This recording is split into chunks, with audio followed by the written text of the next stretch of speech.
Le Coran parle, nouveau numéro sur la web télé radio Deni Voice. Bienvenue à toutes et à tous et merci de partager ces moments de vie avec nous. Aujourd'hui, j'ai décidé de vous parler de la valeur spirituelle de la nourriture. Nos aînés n'ont toujours enseigné pour dire que les enfants d'une même famille, les enfants d'un même pays doivent manger ensemble. Il y a une dimension spirituelle autour de la nourriture. Quand les enfants d'une même famille se retrouvent et mangent dans le même plat, il y a de l'humanisme qui se renforce, qui se développe dans le cœur de tout un chacun. Comme nos parents aiment le dire, le fait que on soit ensemble, il y a une éducation derrière. Donc on mange ensemble, vous allez voir que c'est un tour. Le tour est bien fait. Ensuite, les morceaux de viande qu'on retrouve dans le plat, on ne prend pas ça au hasard. En fait, rien n'est fait au hasard. Et le fait aussi que on mange ensemble là, ça nous fait comprendre que on a un idéal commun, nous avons un destin commun. Et le destin commun, c'est ça qui doit attirer plus notre attention. Nous devons rester focus sur ce qui se passe devant nous. C'est pourquoi on aime dire aux enfants que chacun mange devant lui, que chacun regarde devant lui avant de regarder ce qui se passe ailleurs. Donc avant de te préoccuper de ce qui se passe ailleurs, il est important de savoir ce qui est devant toi.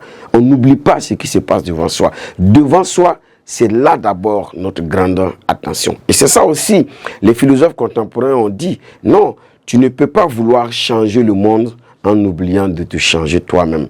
Le premier niveau de changement commence par nous-mêmes. Nous sommes d'abord le changement que nous voulons voir dans le monde. Et c'est quand on est conscient de cela qu'on arrive à développer les attitudes qu'il faut pour pouvoir donc avancer le plus longtemps possible.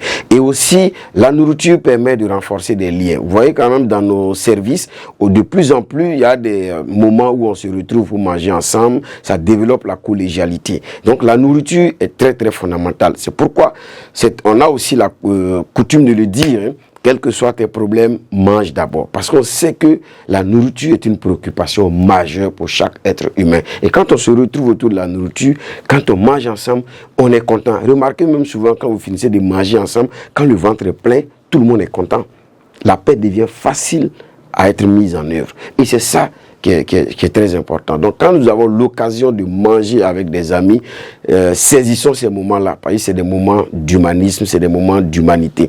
Et aussi, quand il n'y a pas ces moments, il faut créer ces moments-là. Moi, je suis heureux de voir de temps en temps des moments de barbecue, des sorties entre amis, entre frères, entre familles, pour manger ensemble. À la maison aussi, de plus en plus, il y a des familles qui ont compris qu'effectivement, il faut que les gens se retrouvent autour du même plat pour manger. Il y a la modernité qui nous met sa pression, mais nous ne devons pas oublier d'où nous venons. Nous venons de sociétés africaines riches en valeurs humaines. Il est important qu'on reste attaché à ces valeurs humaines-là. Et un des éléments de promotion de ces valeurs humaines-là, c'est le fait de pouvoir manger ensemble, parce que cela nous rappelle que nous avons un destin commun, nous avons un combat commun à mener ensemble. Et c'est ensemble qu'on est fort. L'esprit de famille doit prendre le dessus sur toutes les situations auxquelles nous sommes confrontés. Que l'esprit de famille ne nous quitte jamais et qu'on soit toujours disposé et disponible à créer des moments de convivialité autour de la nourriture.